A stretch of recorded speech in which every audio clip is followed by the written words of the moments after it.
आज मैं पुनः आचार्य मुनमुन दुबे हिंदी संस्कृत बौद्ध चैनल पर एक विषयों को लेकर उपस्थित हूँ। आप इसे सब्सक्राइब करेंगे और शेयर करेंगे तब बच्चे लाभान्वित हो सकते हैं। आज का हमारा विषय है काल लकार। हिंदी में काल कहा जाता है और संस्कृत में उसे लकार कहते हैं।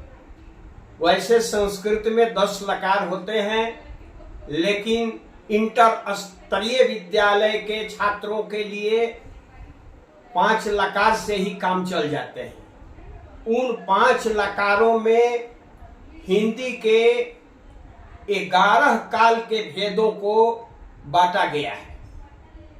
वर्तमान काल के मुख्य 3 भेद होते हैं। उस 3 भेदों में हिंदी के वाक्य आते हैं।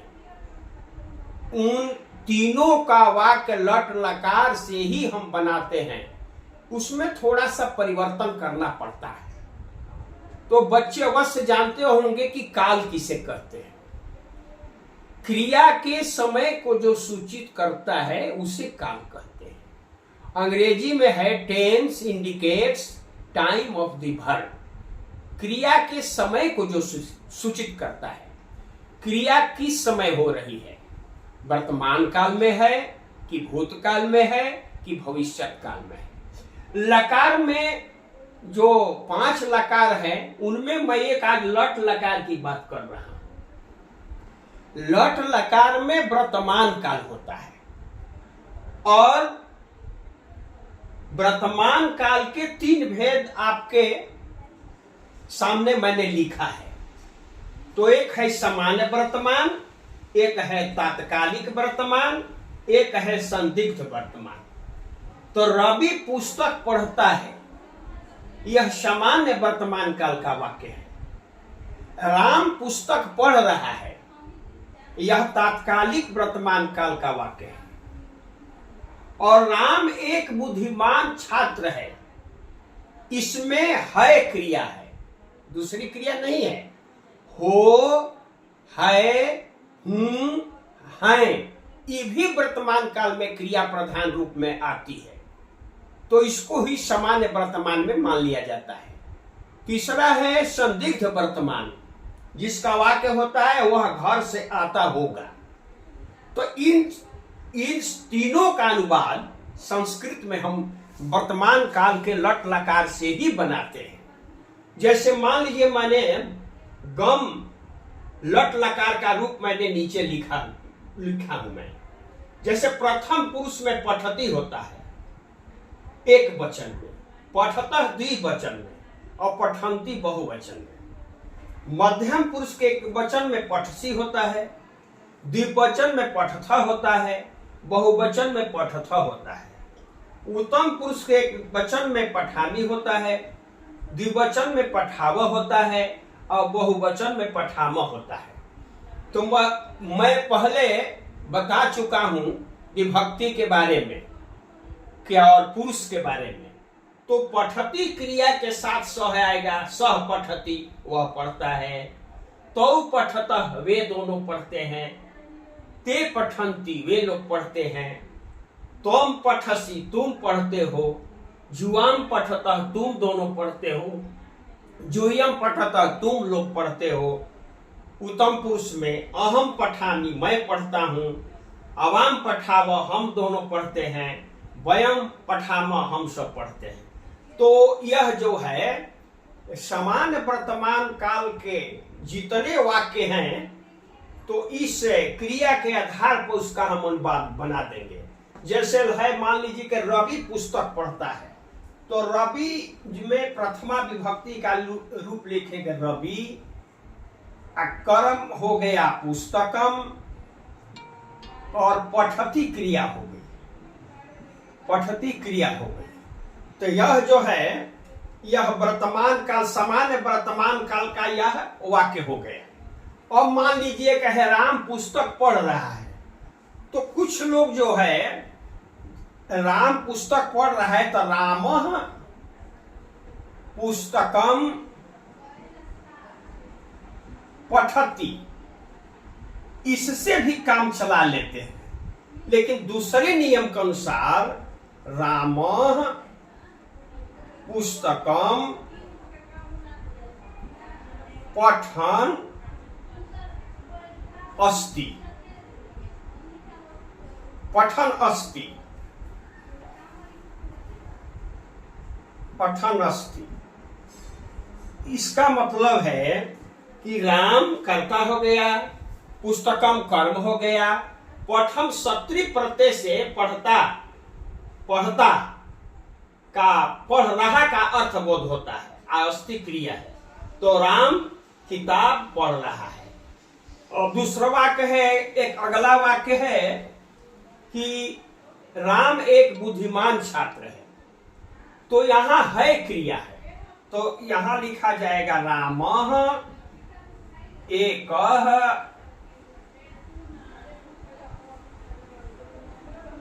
बुद्धिमान छात्र अस्ति, अस्ति क्रिया हो जाएगी यहां अस्ति क्रिया हो जाएगी, क्योंकि राम जो है वह प्रथम पुरुष के एक वचन का करता है, इसलिए यह क्रिया हो जाएगी। और एक है कि संदिग्ध वर्तमान, तो संदिग्ध वर्तमान का वाक्य तो आता है, ऐसे नहीं है, लेकिन अनुवाद इसका होगा सह गृहात, माने घर से,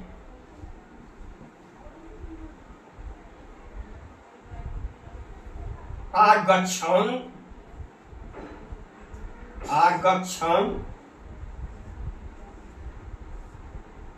अस्ति, आगच्छन् अस्ति यहां लिखेंगे, माने आता होगा, आगच्छन् अस्ति नहीं बल्कि आगच्छन् भवेत्, आगच्छन् भवेत्, सह गृहात आगच्छन् भवेत्, वह घर से आता होगा, अनुवाद हो गया।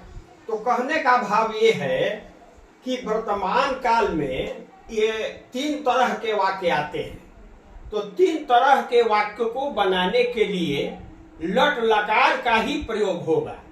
दो में थोड़ा सा परिवर्तन होता है, जैसे कि यहाँ प्रधान क्रिया है हो, तो वहां कुछ अंतर पड़ता है, और एक संदिग्ध वर्तमान में थोड़ा सा अंतर पड़ता है। अब मैं आपको बताता हूं कि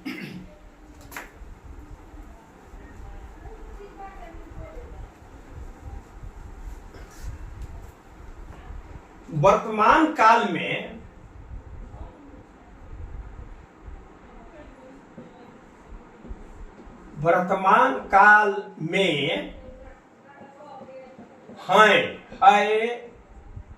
हैं, हो, हूं क्रिया हो तो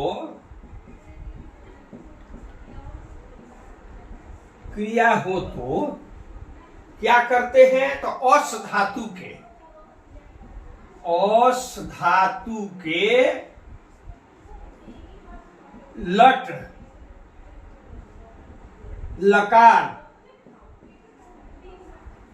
लकार का प्रयोग होता है। जैसे प्रथम पुरुष में हो गया अस्ति, अस्तः, सन्ति, असि, अस्थः,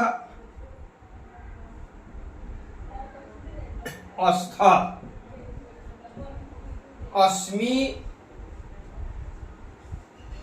अस्वः, अस्मः।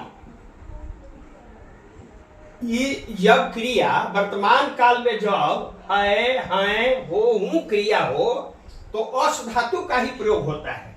इसको हिंदी में है, इसको हैं, इसको हैं, ये इसका मतलब हुआ हो, इसका मतलब हुआ हो, इसका मतलब हुआ हो, इसका मतलब हुआ हूं, इसका मतलब हुआ हैं, इसका मतलब हुआ हैं। कहने का भाव है जैसे है अस्ति है, तो राम एक छात्र है, राम एक छात्र है, राम एक छात्र अस्ति लग जाएगा। और वे दोनों छात्र हैं, तो छात्र अस्त लिखा जाएगा। वे लोग छात्र हैं, ते छात्रा संति लिखा जाएगा। और अस्सी में तुम आएगा, तुम विद्यार्थी अस्सी, तुम दोनों विद्यार्थी हो, तो जुआम विद्यार्थिनो अस्तः अस्थः, तुम लोग विद्यार्थी हो, तो यूयम विद्यार्थिनः अस्थः, मैं विद्यार्थी हूं, अहम विद्यार्थी अस्मि, हम दोनों विद्यार्थी हैं। अवाम विद्यार्थिनो स्वः, हम सब विद्यार्थी हैं। वयम विद्यार्थिनः अस्मः लिख देंगे। इस तरह से बहुत से वाक्य आते हैं जिसमें है, हैं, हो, हूं आदि क्रिया का प्रयोग होता है। तो मैं पहले बता चुका हूं, कर्ता में प्रथमा विभक्ति का रूप, कर्म में द्वितीय विभक्ति का रूप, अन्य कारक का रूप आप नियमानुसार अवश्य लिखेंगे। तो आज मैंने वर्तमान काल के लट लकार के बारे में कुछ बताया। आगे मैं अनुवाद का पूर्ण रूप से नियम मैं बतलाऊंगा जो बच्चे समझेंगे। इन्हीं शब्दों के साथ, इन्हीं विचारों के साथ मैं वाणी को विराम देता हूं। आप इस संस्कृत हिंदी बोध चैनल को सब्सक्राइब करेंगे और शेयर अवश्य करेंगे। धन्यवाद।